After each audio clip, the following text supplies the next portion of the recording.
par la Cour pénale internationale de 2 nouveaux mandats d'arrêt, cette fois en lien avec les frappes de missiles par les forces russes. Ces 2 mandats d'arrêt s'ajoutent à ceux émis il y a 1 an à l'encontre du président Vladimir Poutine et d'un commissaire russe aux droits de l'enfant qui porte spécifiquement sur la déportation et les transferts d'enfants. Après une phase où il fallait créer de nouveaux outils et des nouvelles structures, ce que nous avons fait ensemble, une grande partie des efforts est maintenant accomplie par les autorités judiciaires nationales et internationales. Le Conseil continuera bien sûr de soutenir les efforts pour lutter contre l'impunité pour les crimes commis en Ukraine. Je vous remercie pour votre attention. Merci beaucoup, Madame la Ministre. Now I would like to give the floor on behalf of the Commission to Vice President Madame Šuica. The floor is yours. Good morning to everybody, dear President, dear friends from Ukraine, dear honourable members, dear Minister. A generation of Ukrainian children has experienced more than a year of fear, loss, tragedy and violence. They had to live life as they know it behind them. Russia's illegal war of aggression against Ukraine is having a devastating effect on all Ukrainians, but especially on children. The European Union is not silent in light of Russia's unlawful deportation or transfer of Ukrainian children. This is a terrible crime, inflicting unimaginable suffering. The perpetrators of these crimes must be held accountable. These children must return to their families and to their communities. To achieve this, the European Union fully supports a number of different initiatives. The European Union participates in the Ukrainian initiative Bring Kids Back to Ukraine, supported by President Zelensky's office. This initiative will unite efforts of the Ukrainian authorities, foreign governments and international organizations and works on returns, on accountability and on prevention. In Kiev, the European Union is part of the group of Friends on Children and Armed Conflict in Ukraine with other foreign missions. The European Union will also continue to support and engage with the UN's Children and Armed Conflict mandate and welcomes Russia being included in the list of shame for the first time this year. We welcome the launch of the International Coalition for the Return of Ukrainian Children on the 3rd of February this year. The European Union will continue to follow the work of the coalition closely and is currently assessing how it can best support the coalition and its activities. The European Union is also fully committed to take all necessary efforts to ensure that those responsible for crime of unlawful deportation or transfer of Ukrainian children are held accountable. 17 member states have so far opened investigations into international crimes committed in Ukraine, and the European Union is supporting these national investigations through strengthening judicial cooperation via Eurojust. 6 member states and Ukraine are members of the joint investigation team to which the ICC and Europol are participants. In this vein, we warmly welcome and support the issuing of arrest warrant by the International Criminal Court. The fact that the court singled out the acts of unlawful forced deportation and transfer of Ukrainian children as the war crimes as a base for the first arrest warrant since the start of Russian invasion illustrates both the urgency and severity rightly attached to the issue. The European Union has so far supported the ICC with over €10 million since the beginning of the invasion. The court is a key actor for consistency and enforcement of the international criminal justice system. The European Union has been and continues to support the Prosecutor General's Office of Ukraine to strengthen its capacities to investigate and prosecute international crimes committed in Ukraine. This also includes support for the Atrocity Crimes Advisory Group together with the US and the UK. We have financed the IT advancement of the Prosecutor General's Office with €4 million. We are furthermore dedicated to support national investigations opened into international crimes committed in Ukraine. In addition, the European Union is committed to improving the coordination of various support efforts to the Prosecutor General's Office through the international platform of the Dialogue Group. Dear members, I look forward to today's exchange. Thank you. Thank you very much, Madam Commissioner. Now I would like to give the floor on behalf of the group of the European People's Party to colleague Mrs. Juknavičienė. Dear colleagues, dear brave Ukrainian girl Valeria, to date around 20,000 Ukrainian children have been stolen from their homeland and deported to Russia, with only 400 having been returned. Since 2014, estimates suggest the number of these forcibly displaced children could be as high as 700,000. Many of these children are orphans or kids without parental care.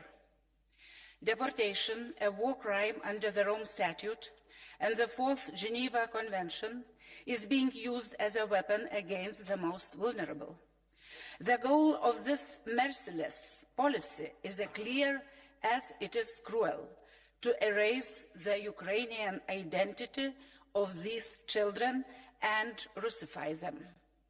I grew up in Soviet-occupied Lithuania, so I know what Russification and Sovietization means. The names of children are changed, their birth certificates are altered, they are bombarded with Russian propaganda and forced to attend Russian military processions. Their forcibly deportation is not merely a violation of international law. It is a calculated act of cultural and national genocide, aiming to extinguish the very essence of Ukraine's future. We call on the EU to condemn these actions and to recognize them as a part of a genocidal policy against the Ukrainian people. We also urge the EU to establish a dedicated team and provide sustainable, well-funded support to assist Ukraine in identifying, returning, and rehabilitating these children, and to continue supporting organizations like HoloCDT, which are crucial in these efforts. Thank you. Thank you very much. On behalf of the group of the Progressive Alliance of Socialists and Democrats in the European Parliament, colleague Mrs. Fredson, please. Fru talman, kommissionen, rådet och våra ukrainska vänner. Ja, i krig och konflikt så är det alltid barnen som drabbas hårdast. Barn dödas, skadas, drabbas av brist på mat, vatten och säkra platser. Barn tvingas sluta skolan eller separeras från sina föräldrar. Och barn som tvångsförflyttas till Ryssland är helt oacceptabelt i detta Rysslands folkrättsvidriga, brutala och hänsynslösa angrepp mot Ukraina. Den ryska regimen måste ställas till svars för sina krigsbrott och barnens rättigheter måste försvaras. Vi socialdemokrater, vi tog ju initiativet till ett barnskyddspaket som EU har ställt sig bakom. För det handlar om barnens och Ukrainas frihet och framtid. Men det handlar också om vår europeiska sammanhållning och om Sveriges säkerhet och alla Europas länders säkerhet. Vi står upp för barnen. We are doing this for our children. Thank you very much. On behalf of the Renew Europe Group, colleague Mrs. Woutmans, please. Goedemorgen, mevrouw de voorzitter, mevrouw de minister, commissaris, maar vooral goedemorgen aan de moedige bezoekers hier van Oekraïne. En ik ben heel erg blij dat men u tenminste heeft kunnen terugbrengen. Dat doet mij eigenlijk vandaag het meeste plezier. Collega's, kinderen zijn altijd het meest kwetsbaar in een oorlog.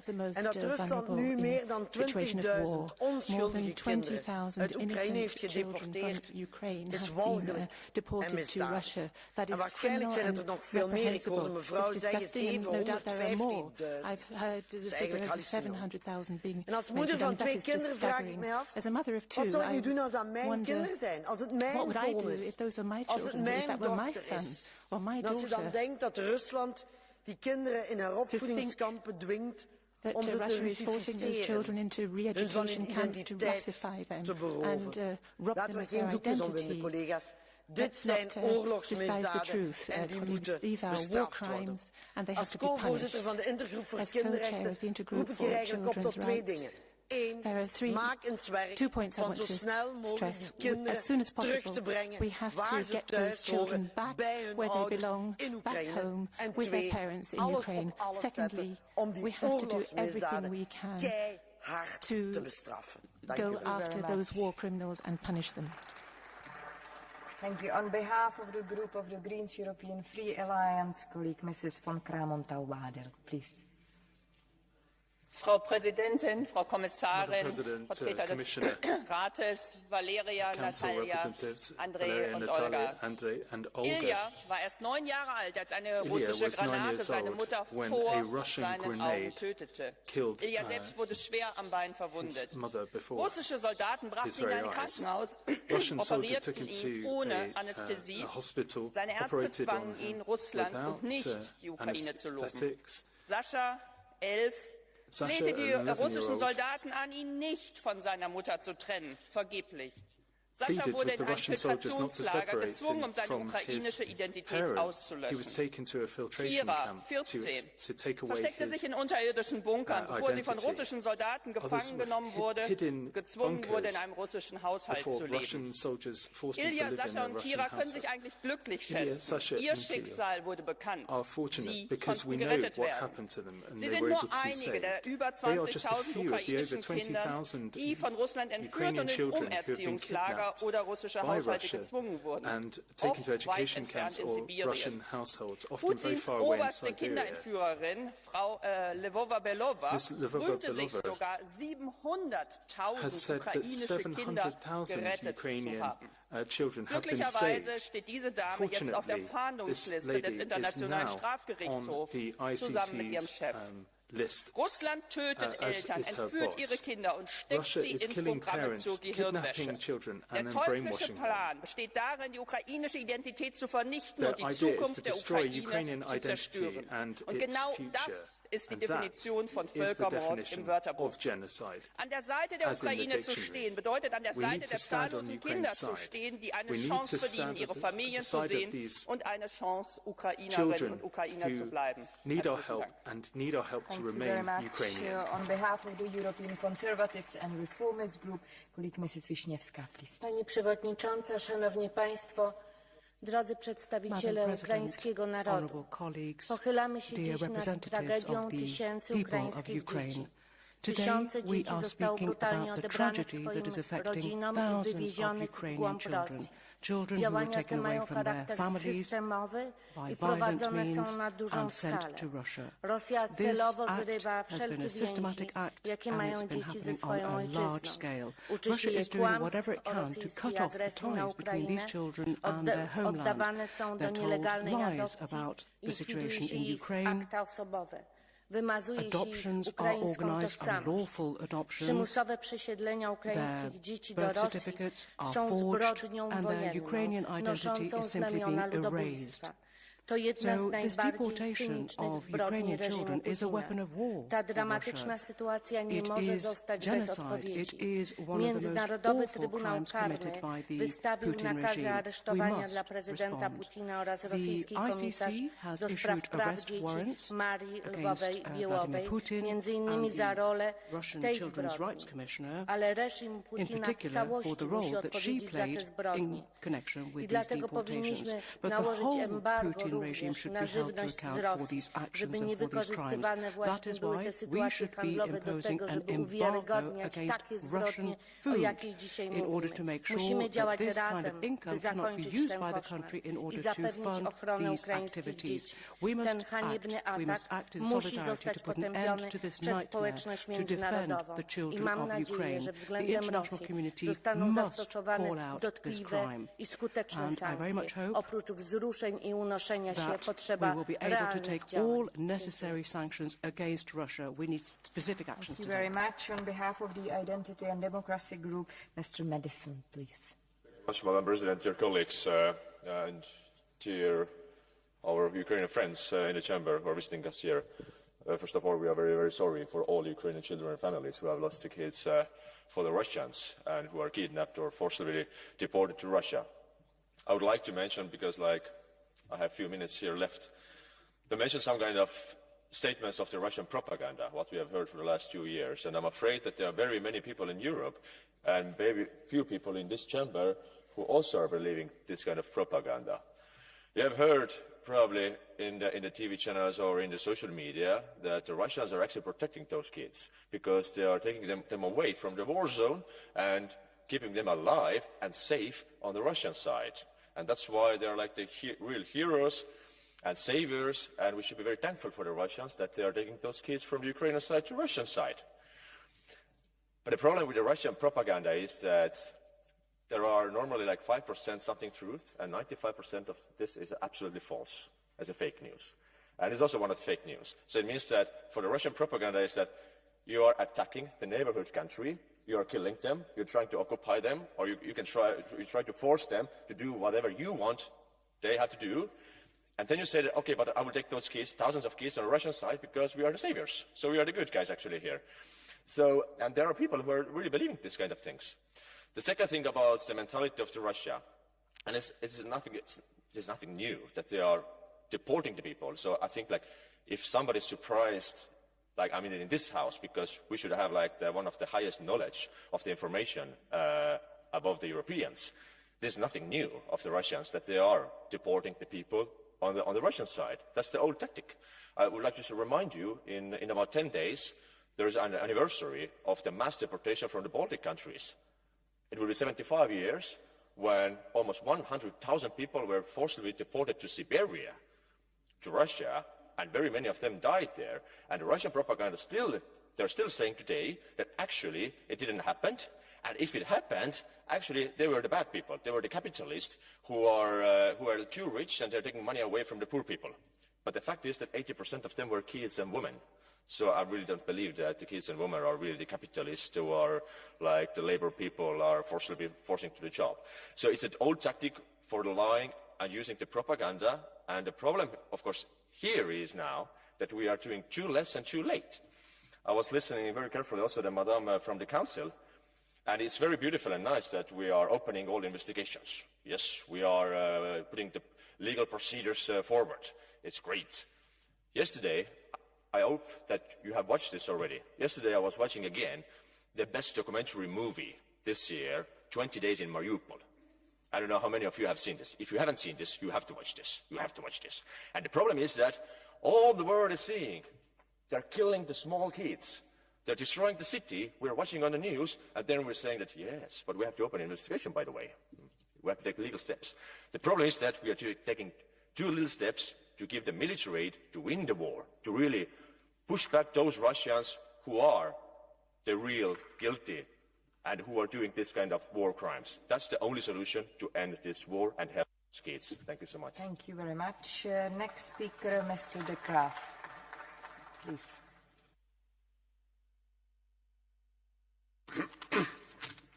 Voorzitter, al deze rapporten over de deportatie van Oekraïense kinderen naar Rusland zijn pure propaganda. Rusland heeft miljoenen Oekraïense vluchtelingen opgevangen. Waaronder gelukkig ook honderdduizenden kinderen die door het Oekraïense leger werden en worden gebombardeerd. Het parlement moet zich tegen deze Oekraïense oorlogsmisdaden uitspreken. Het internationaal strafhof moet Zelensky voor vervolgen. Oekraïne is bovendien zelf de grootste leverancier van kinderen voor pedonetwerken, mensensmokkel en orgaanhandel. Het heeft hiervoor kinderkennels met draagmoeders.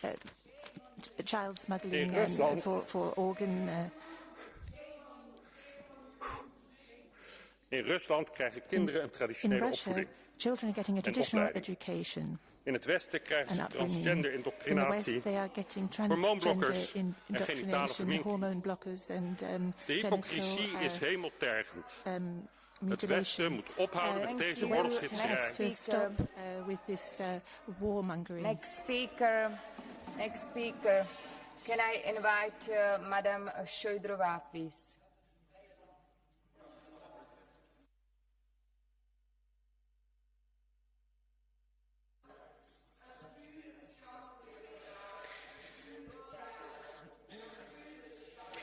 Hello, dear President, dear colleagues. This discussion is because we want to stop the spread this misinformation. So this is the reason for this discussion, to stop to spread this disinformation, the propaganda, Putin propaganda, as previous colleagues said. Dámy a pánové, já neumím odpovědět na to, proč je zde Putin, proč je zde zase někdo, kdo unáší děti, stejně jako kdysi Hitler. Valérie v 15 letech se ocitla u babičky na okupovaném území. Dostala se na území Ruska a myslela si, že bude studovat na střední škole, ale brzy zjistila, že z ní Rusko chce udělat Rusku. Měla zapomenout na Ukrajinu, měla zapomenout na svoji maminku, svůj ukrajinský jazyk. Pokusila se vrátit, ale povedlo se jí to až na potřetí a dosud na to nevzpomíná ráda. Ale dnes je šťastná, je tady s námi, je šťastná, protože se jí to podařilo. Kolik tisícům dětí se to nepodařilo? Zejména mladší děti nejsou schopné se spojit se svými rodiči či opatrovníky a vyhledat pomoc. Putin je rychlejší. Dětem vydává ruské občanství, mění identitu tak, aby nebylo možné si vyhledat a vrátit. Zkrátka čas tady hraje proti nám a proto bylo tak důležité mít tuto diskuzi s komisí a s radou ještě dnes. Ukrajina potřebuje naše zbraně, aby se ubránila ruské přesile. To je zásadní úkol pro dnešek. Ale nesmíme zapomenout na ukrajinské děti, protože to je budoucnost. Evropský parlament vyzval k pomoci ukrajinským dětem již v září 22. A tehdy jsme žádali Mezinárodní výbor Červeného kříže, aby využil své pravomoci. Rusko 2 roky brání Mezinárodnímu výboru Červeného kříže, aby konal své poslání. I to musí vědět mezinárodní veřejnost. Dámy a pánové, já děkuji za vaši spolupráci, za to, že hlas Evropského parlamentu je slyšet a my musíme spojit své síly s komisí, s radou, s ukrajinskou vládou. Slava Ukrajině. Pravda a láska zvítězí. Děkujeme. Thank you very much. Next speaker, Mrs. Gualmini, please. Yeah. Thank you, President, but I have to say what has happened some seconds ago with MEP Marcel de Graaf is a very, very serious issue. We cannot tolerate Russian propaganda in this House. We cannot tolerate pro-Putin fake propaganda in the House of Democracy. We cannot tolerate the violation of the truth. We are fighting, and all the Parliament is united to defend the democracy against tyranny, against authoritarian regimes. So please don't come in this House to tell lies in front of these girls, please. So, and we have to condemn this.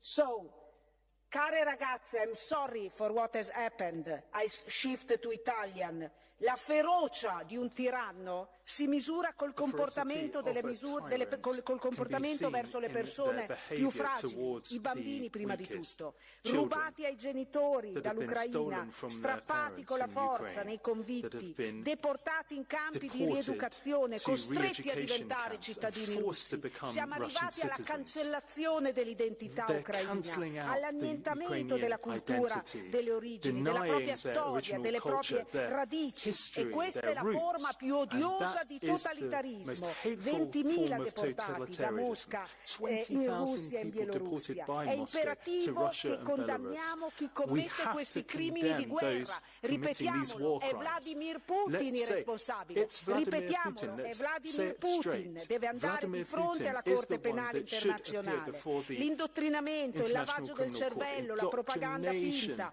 sono le armi delle dittature e delle mire imperialiste di Putin. L'Europa alzi la propria voce, ma la dittatura non vincerà contro la democrazia. L'autoritarismo brutale non vincerà contro la libertà e noi siamo qua con voi. Slava Ukraina.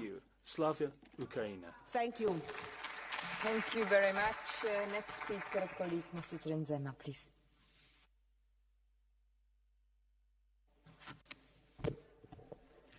Wat zojuist in dit huis gebeurd is, het Europees Parlement, is een schande.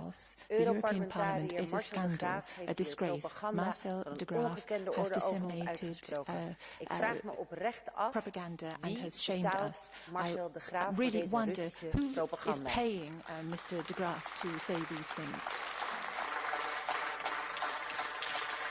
Now I'll continue my speech in English. Because an innocent looks on, hope drowns her pleading eyes.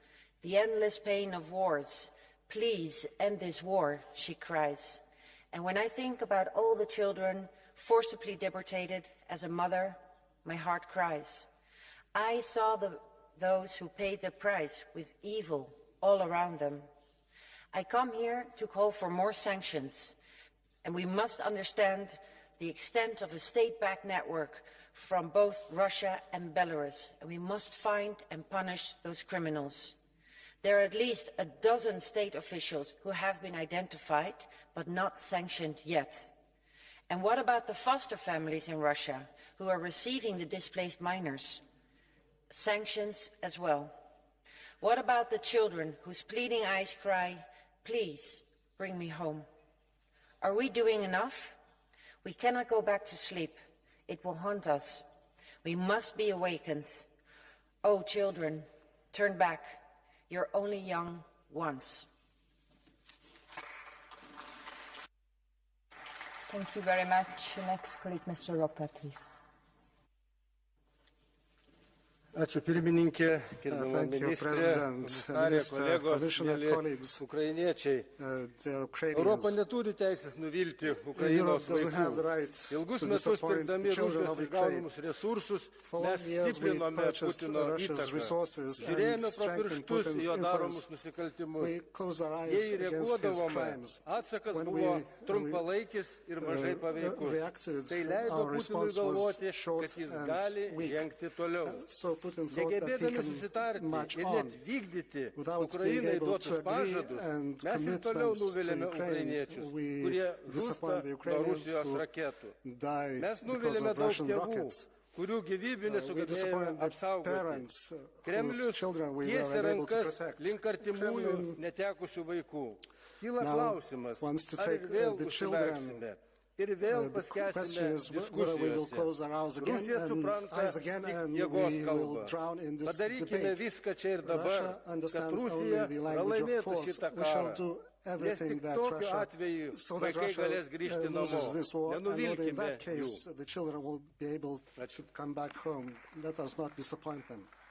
Thank you very much. Next speaker, paní kolegyně Vrecionová, prosím. Dobrý den, paní předsedající, děkuji za slovo. Už snad každému musí být jasné, že Putin nezaútočil na Ukrajinu kvůli nějakému domnělému ohrožení z rozšiřování NATO nebo kvůli údajné ochraně ruskojazyčných menšin. Putin se vzhlédl v historii a tradici ruského kolonialismu a imperialismu. A snad nejodpornější tváří tohoto ruského vidění světa jsou zločiny, kterých se dopouští na dětech a mladistvích. Násilné únosy ukrajinských dětí do Ruska a snaha o jejich porušťování není nic jiného než realizace plánu na zničení ukrajinského národa, zničení jeho jazyka, kultury, identity, budoucnosti. Snad nejhorším na tom celém je spolupráce ruského Červeného kříže na těchto zločinech. Jednoho dne se za to bude muset Putin i jeho věrchuška zodpovídat. A na tom musíme také pracovat. Děkuji. And his collaborators will be put before justice, and we need to contribute to this. Speaker, colleague, Mrs. Bochkor, please. Köszönöm szépen, tisztelt elnök asszony. Thank you very much. Az ukrajnai lakosság már több mint 2 éve szenved az országban túló szörnyű háborútól. Köztük a harcok legvégtelenebb áldozatai a gyermekek. A gyermekek lelki és fizikai szenvedései mellett súlyos probléma, hogy több ezer gyermeket hurcoltak el Oroszországba. Bár az elhurcolások sokszor ártatlannak tűnő ürüggyel történtek, Excuses were used to transfer these children, but Russia didn't actually help them return to their country. And this is a violation of international law, it's a violation of international agreements, it's a violation also of UN rules. Under no circumstances can we allow this. We can never allow children to suffer. We have to guarantee the protection and the safety of children in Ukraine. We must do whatever it takes to stop these deportations and to make sure that these children who have been deported can be returned to their families. Like all children around the world, they too are entitled to stability, to safety, to education, to healthcare. And the only way of achieving this is by bringing about peace as soon as possible. Peace is what these children need. Thank you. Thank you very much. Next speaker, colleague López Aguilar, por favor. Gracias, señora presidenta, Consejo, comisaria. Cuando se han cumplido 2 años de la criminal guerra de Putin contra Ucrania, este Parlamento Europeo ha debatido y constatado crímenes de guerra imprescriptibles, con decenas de víctimas civiles inocentes y entre ellas, por supuesto, miles de niñas y niños. Pero aquí estamos hablando de otro crimen de guerra calificado como tal por la Corte Penal Internacional, que ha emitido orden de búsqueda y captura, no solo contra Putin, sino contra la comisaria rusa de los derechos del niño, de acuerdo con el informe del Comité de Derechos del Niño de Naciones Unidas de enero y con las resoluciones de este Parlamento Europeo que condenan el traslado forzoso de niñas y niños a Rusia, más de 20.000. Exige su regreso, su retorno inmediato a donde pertenecen. Y por supuesto califica como crimen de guerra lo que lo es un crimen de genocidio, de acuerdo con el derecho internacional. Además de un crimen de guerra, el privar de identidad y sustraer de la cultura a la que pertenecen a 20.000 niñas y niños inocentes. Y este Parlamento emite un mensaje muy claro. Puede que no sea mañana ni pasado mañana, pero los crímenes de guerra no prescriben y este Parlamento no va a parar hasta que los responsables de crímenes de guerra sean traídos ante la justicia de la Corte Penal Internacional. Gracias, Presidente. Muchas gracias. Thank you very much. Next speaker, colleague, Mr. Ostravicius, please. Madam Chair, Minister, Commissioner, just minutes ago we have been reminded that Russian infiltration into this House is real and clear. We have to withstand all those pressures and to fight propaganda and disinformation of Russian-like style as much as we can. Otherwise, we will fail. We will fail miserably. Colleagues, why the Russian occupiers separate and deport Ukrainian people? What are the reasons? First of all, it's a part of a systematic destruction of the Ukrainian nation. It's a Putin's plan, a Ukraine without Ukrainians. Secondly, the Russian occupiers are trying to compensate for their human losses in Ukraine, and they suffer greatly because of their aggression they started against Ukraine. This week, it was reported that there is a special program in Russia to Russify and indoctrinate deported Ukrainian children at schools who are prevented from returning to their homeland. The West must continue to raise the issue of deported Ukrainian children in all international forums. Thank you. Will you accept a blue card? Yes, so colleague Mrs. Kumpula-Natri, please. Thank you, Mrs. Austerevich. Do you think we can do more? I'm now chairing in the INTA committee the Russian monitoring group on the sanctions, and I know how difficult it has been between the member states to agree. But also there is good news that there is a long list, 700 pages, of individuals, and also individuals who are in charge of doing this, initiated Russification, are taking care of the PR campaign in Russia, which somebody even reads here. They are doing the plans, how they get the passports, and I also hear bad news from occupied regions that they need passports, Russian passport to go to schools, or they pay people to send them to Siberia. What can we do more than say to our own national governments that do more? Do you have ideas? For your question, we not only can, we must do much more. And we have to oppose the Putin's regime by all means. For your information, just yesterday, a close associate of Navalny, Leonid Volkov, was attacked in Vilnius, Lithuania. I mean, they have long hands. They try to impose atmosphere of fear, uncertainty, you know, to shaken us, to make us not moving, not being united. You know, this Sunday will be a sham elections in Russia. Let's call these elections illegitimate. Let's not recognize those results. And we will start from very beginning, opposing the regime from very painful place we have. So let's be united and let's not be afraid of making clear and sound decisions. Thank you. Thank you very much. Thank you very much. Now I have two speakers on my HDI list, so I would like to give the floor first to Mrs. Glavak. Please, the floor is yours.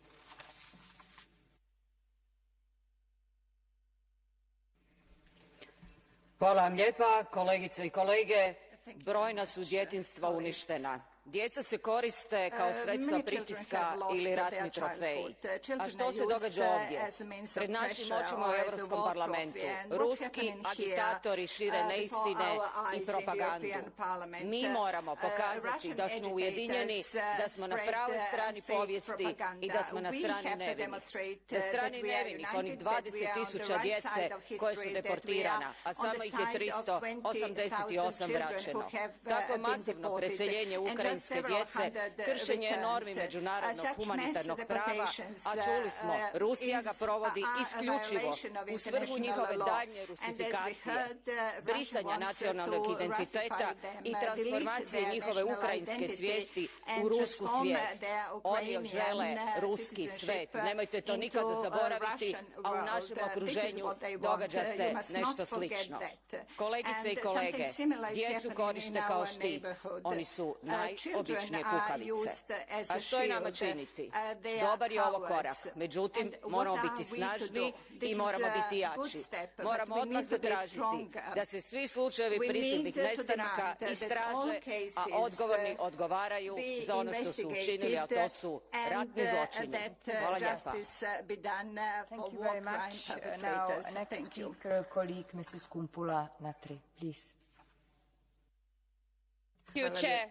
Also, I want to be very concrete, what can we do more? And I think that when we talk about the children here, there is need for the battlefield help from our side. There is need for Ukrainian society to run. There is no nation that wins the war if you don't have schools and electricity and systems in place. So we have done our best to also support this 50 billion. But for the children, once you get the children back or broken families back, what can we do to help them? So one idea is these rehabilitation centres that we can create to give them a safer place, if you can find a safer place today in Ukraine. And I think we also can help NGOs working very close to those front line and so in the society. So I think we don't only need to give more, but give our hearts for the issue and look at these eyes of the children. There has been already 1.5 years ago the UN declaration on these deported children an issue. And we just hear the numbers going bigger. So if we all put efforts together and also in the international podiums take up this, every time you, Madam Minister or Commissioner, you speak, bring the children on the topic very high. Thank you so much. Thank you very much. And now I would like to give the floor again to Commission Vice President Šuica, please. Thank you, Chair, honourable members. There is no need to repeat what has been said here this morning, but I have to say that I would subscribe all the statements this morning, but the one which was really horrible, by the pro-Russian guy who tried to disseminate disinformation, fake news and propaganda. To hear this, it was disgusting. The Commission is committed to continue supporting the work of International Centre for the Prosecution of the Crime of Aggression against Ukraine via Eurojust. The Commission aims to secure long-term funding for this institution and welcomes that the US will contribute with over $1 million to this institution. Eurojust's core international crimes evidence database is fully operational to support activities of International Center for the Prosecution of the Crime of Aggression against Ukraine. The Commission, together with EEAS, is committed to taking forward the discussions on the establishment of a special tribunal for the crime against Ukraine. This discussion has shown the magnitude of the commitments of all of us, and that all of us share the same commitments, and we have to address this issue in a much heavier manner, if I may say so. Time is ticking, and we all need to do our utmost to ensure that these children return to their families and communities. To return the missing Ukrainian children is of vital importance to us in our work, both in terms of political priority and through various initiatives that we will continue to support. We must help millions of Ukrainian children overcome the terrible trauma that has been inflicted on them, to enable them to regain a sense of normality and to regain their childhood in the end. Every child matters, and every Ukrainian child represents Ukrainian future. This is a sentence which I will repeat. Ukraine cannot be rebuilt without its children. In this vein, we must ensure that Ukrainian reconstruction and reconstruction efforts and national reform processes mainstream children's rights and needs throughout. This is something which I'm also in charge of in my demography portfolio. Investing in children is an investment in Ukrainians' future, in Europe's future, and in a safer world. So it is investment in humanity. To conclude, once again, Russia must be held accountable for these horrible acts. The European Union is taking action. Sanctions have been imposed on 39 individuals for the deportations and for this forced transport of Ukrainian children. We keep drawing attention to these horrible acts, also in the international fora, which is also important. And as I already said in my introductory statement, we cooperate under Bring Kids Back to UA. So together we can do more, and we are trying to do our best. Thank you very much. Very much. Thank you very much. Now I would like to give the floor on behalf of the Council for the final remark to Madam Minister Labi, please. Dear Member of the Parliament, thank you very much for your contribution to this very important debate. Thank you for your commitment to truth and democracy. These deportations and forced transfers of children remind us of the darkest moments of the last century. Children are certainly the most vulnerable victims in situations of war and conflict. Since the start of Russia's war of aggression against Ukraine, over 19,500 Ukrainian children have been forcibly deported and displaced from Ukraine to Russia, with only 388 children able to return home. It is to say that, yes, we have to do more. The fight against impunity for the deportation of children, as well as for other war crimes and crimes against humanity committed in Ukraine, is a priority for the Council, and I'm sure for you as well. The Belgian presidency is firmly committed to continuing the efforts in the Council, in partnership with the Commission, to continue to provide all necessary support to Ukraine and the ICC to ensure that justice is done.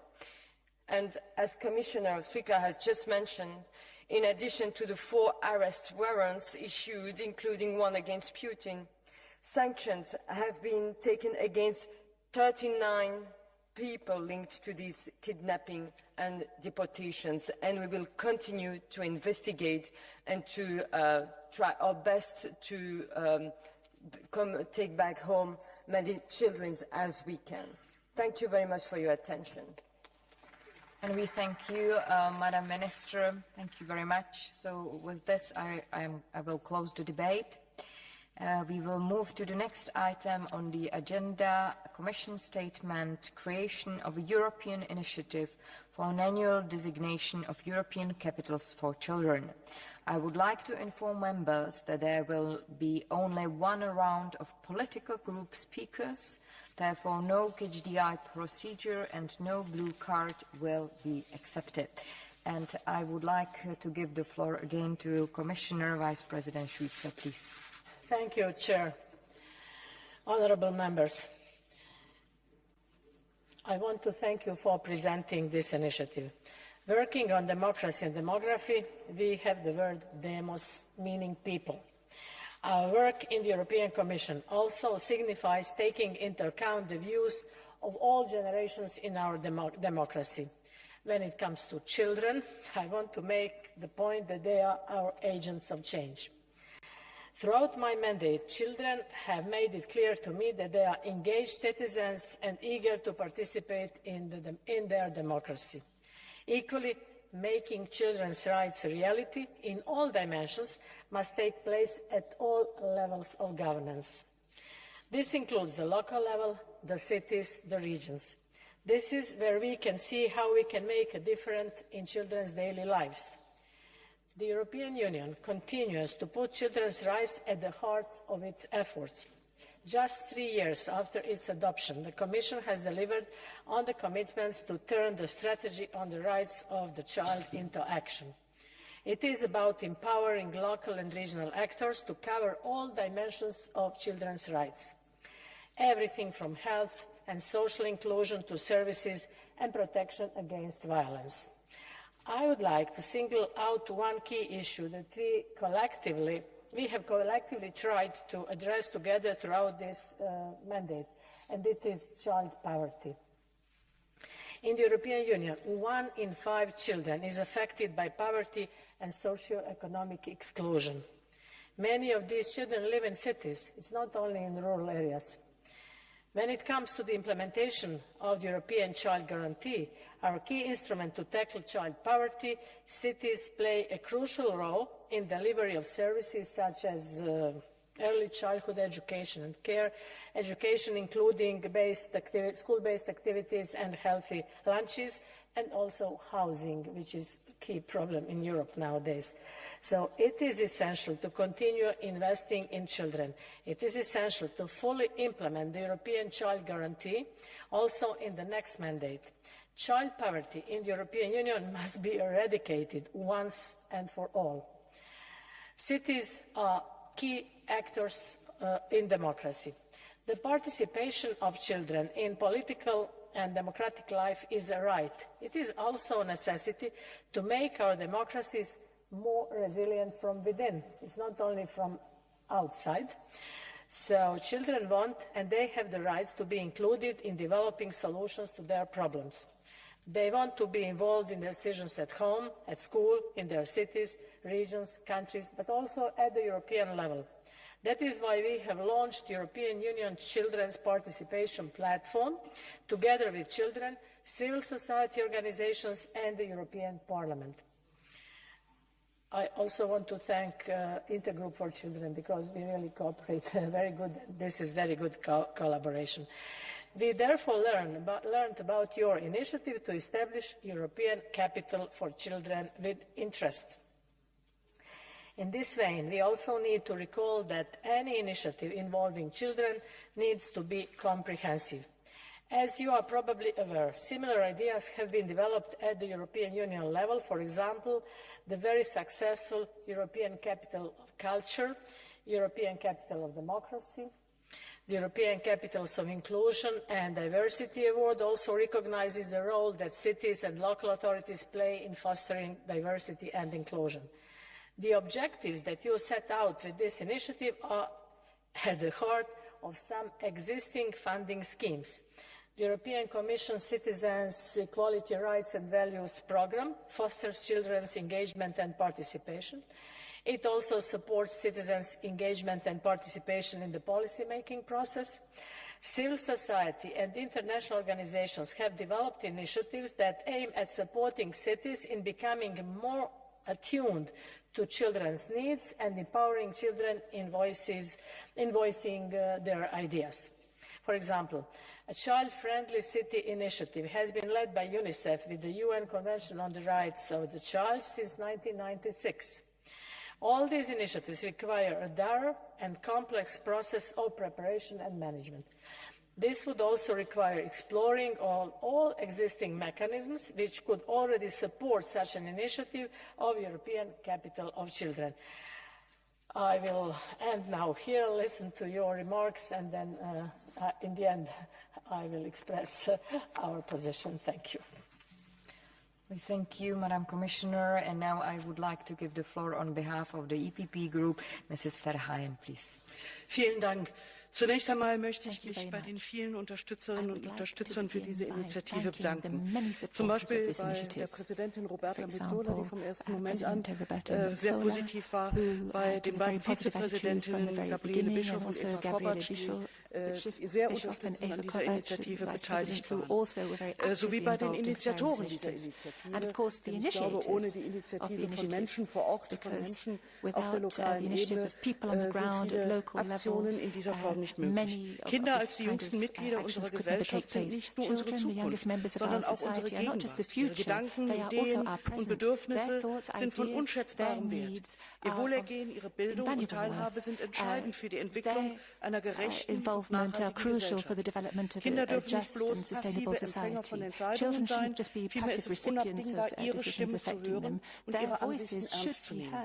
Als Mitglieder des Europäischen Parlaments haben wir uns erfolgreich dafür eingesetzt, die Rechte von Kindern zu stärken, sei es durch Gesetzgebung, Bildungsprogramme und Schutzmaßnahmen. Nun fordern wir die Kommission dazu auf, Möglichkeiten zu evaluieren, um eine europäische Kinderhauptstadt zu etablieren, denn es ist auch wichtig, dass wir die lokalen Gebietskörperschaften, dass wir die Gemeinden und die Städte, die sich gerade für Kinderrechte, für die Partizipation von Kindern engagieren, sichtbar machen, Best-Practice-Modelle und Modelle deutlich machen.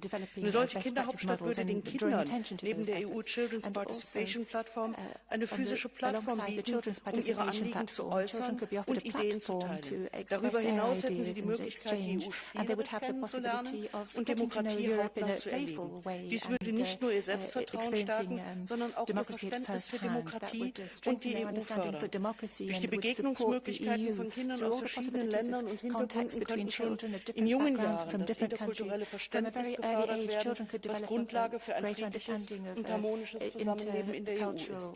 Die Europäische Kinderhauptstadt ist eine logische Ergänzung zu erfolgreichen Initiativen der Europäischen Jugendhauptstadt. Beide Initiativen könnten durch eine ausreichende europäische Förderung ihr volles Potenzial entfalten. Lassen Sie uns die Initiative der Europäischen Kinderhauptstadt angehen, damit ein bedeutender Schritt für die Stärkung unserer Kinder, der Zukunft unserer Demokratie und der Völkerverständigung in Europa setzen. Vielen Dank. Thank you very much. On behalf of the Progressive Alliance of Socialists and Democrats in the European Parliament, colleague Mrs. Bischoff, please. Danke, Frau Vorsitzende, Frau Vizepräsidentin Schulz. Es ist mir eine große Ehre, dass wir heute diese Resolution des Europäischen Parlaments auf den Weg zu bringen. Eine Resolution, die fordert, dass wir tatsächlich eine europäische Kinderhauptstadt starten und dass wir den Mut haben, die Kinder, ihr Wohlbefinden, ihre Rechte, ihre Chancen und Teilhabe in den Mittelpunkt zu stellen. Nicht als Anhängsel, nicht sozusagen nebenbei. Im Oktober haben wir einen offenen Brief gestartet. We started an open letter, as you know. 49 members from different political groups supported this open letter, as you may be aware, and I wanted to take this opportunity to thank Vice President Eva Kopac for the excellent cooperation that's been taking place on this matter. This is a resolution that began in Hamburg, a small initiative that started with this project and it has developed ever since. If we want Europe to have a future, then we really have to give children a voice. That is something that's already been stated, and here today in this debate, I know that the initiator of the motion is listening carefully and following development of this dossier. We need to have the initiative, we need to have resources as well, because we want to remember that young Europeans are our future. There are many initiatives, in fact, previous speakers referred to this already, the child guarantee, for instance, or the initiative for more children's rights, etc. And particularly, of course, course, during the pandemic, we saw how important this was. We want to make sure that children are supported when childcare centres were closed down because of the pandemic, etc. So really, we need to place our focus on children, on youth. We want them to participate in the future of Europe. We want to bring them together. We want our cities, our municipalities also to be active stakeholders in this. Make sure that children can decide, what they want, what they can do. We can do a lot of things to improve the lives of children. And that's why, Madam Commissioner, I would like to ask you to please make sure that this European Capital for Children is created as soon as possible, because it's an important message to send out. A signal saying, children, you are the future and we trust you to build it well. Thank you very much. Now, on behalf of the Renew Europe Group, colleague Madame Farang, s'il vous plaît. Madame la Présidente, Madame la Commissaire, chers collègues, la place de l'enfant doit être centrale dans notre société. Nous en avons bien conscience ici au Parlement européen. Nous avons créé la garantie européenne pour l'enfance en 2021 pour financer des projets pour l'accès des enfants à tous les services essentiels, la santé, l'éducation et une bonne alimentation. Mais il reste tellement à faire pour les enfants qui sont les premières victimes de la pauvreté et des violences familiales. Nous devons agir dans la lutte contre les abus sexuels, contre l'inceste, pour la protection des enfants en ligne, pour l'éducation au numérique. Oui, une capitale serait une bonne initiative, mais nous devons avant tout progresser sur le plan réglementaire et social. Je soutiens cette idée, mais je plaide pour que les politiques européennes en faveur des enfants aient une vraie place, au-delà des nouvelles initiatives qui peinent à exister. Nous avons en effet déjà les capitales européennes pour la jeunesse, mais sans financement européen, elles ne peuvent pas se développer. Donnons donc plutôt de vrais moyens financiers et logistiques à ces capitales de la jeunesse et ensuite créons les capitales européennes de l'enfant. Merci. Thank you very much. On behalf of the Greens European Free Alliance, colleague señora Ribay-Giner, por favor. Gracias, Presidenta. Los niños y las niñas serán los que en el futuro se verán directamente afectados por las decisiones que nosotros, los adultos, tomemos hoy. Así que debemos garantizar que sus voces, sus necesidades y sus prioridades no solo sean tenidas en cuenta, sino que también puedan participar plenamente en aquellos procesos que marcarán sus vidas. Y esto, además, debe hacerse en coordinación y cooperación con las autoridades locales, los Estados miembros y organizaciones de la sociedad civil civil society organizations directed by children or working with children should be involved in this process. Cities should be the first places to be protective and safe for children. So we welcome initiatives such as the European Capitals for Children, but we need to guarantee that for these initiatives to develop their full potential, they need to be coordinated with existing initiatives such as the European Youth Capitals, and they need to be co-directed by children themselves through their clubs and associations.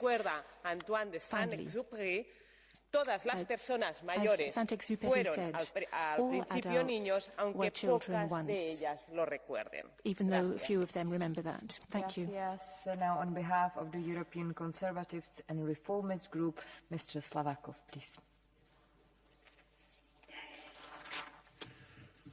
Благодаря, госпожо председател. Аз знам какво ще донесе тази инициатива и какво се случва в тези столици. Това вече е правено в България. Казва се Асамблея Знаме на мира. Там събираха от цял свят. Прави се с цел промиване на мозъци. Значи, тези тоталитарни приеми на мен са ми известни, защото аз не съм много малък. Това, което ме притеснява е, че децата трябва да взимат решения. Вече е правено от червените кхмери в Камбоджа. Резултата е 2 милиона убити. Като много от тези решения са на деца. Това не е, защото децата са лоши. Това е, защото те са много емоционални и все още нямат изградена ценностна система. А тя се гради в семейството.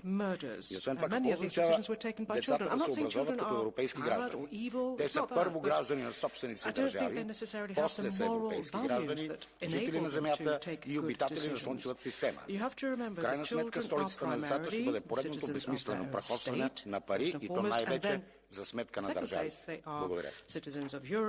Of the world, of planet. It seems to me that this initiative is a waste of money. Left group, Mrs. Pereira, please. Obrigada, Presidente.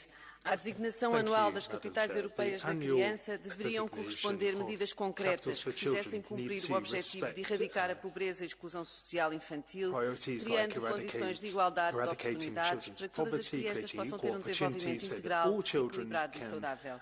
De outra forma, como tantas outras iniciativas, propagam-se objetivos sem que corresponda a ação necessária para os concretizar. Às crianças deve ser garantido o direito a brincar no local onde vivem e, sem medo, desfrutar da natureza e espaços verdes, equipamentos que fomentem a prática desportiva, a criação e fruição cultural, sem discriminações e violência. As cidades, vilas e aldeias, os territórios, devem promover equipamentos adequados que garantam estes direitos e uma oferta alargada de transportes públicos de qualidade que possibilite a mobilidade para usufruir. Esta iniciativa não elude o problema real. Uma em cada 4 crianças na União Europeia são afetadas pela pobreza e exclusão social. Este é também o resultado das políticas da UE de empobrecimento, ao mesmo tempo que caucionam os lucros crescentes dos grandes grupos económicos. Exigem-se respostas que assentem em 3 eixos fundamentais: a garantia da salvaguarda dos direitos próprios das crianças, direitos sociais e laborais para os pais ou cuidadores e serviços públicos universais, gratuitos e de qualidade. Num relatório recente do qual fui relatora, elencaram-se propostas que falta concretizar. O aumento da oferta pública e universal de serviços de creches e educação pré-escolar. O reforço do investimento em serviços de saúde ou educação universais, públicos e de qualidade. A garantia de condições decentes da habitação.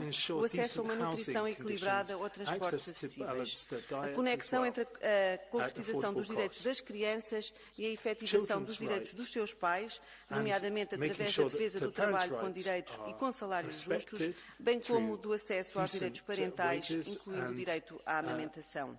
A defesa e a afirmação do direito a brincar. Para além destas, impõem-se ainda medidas que consagrem um caminho de garantias e reforço dos direitos dos pais, nomeadamente a redução do horário de trabalho para as 35 horas semanais, reforçar a proteção social das crianças, nomeadamente através da universalização e reforço do abono de família, a limitação do trabalho por turnos noturno ao fim de semana e em elaboração contínua, o combate à precariedade e creche gratuita para todas as crianças até aos 3 anos e a criação de uma rede pública de creches, que é o que temos defendido em Portugal. Obrigada.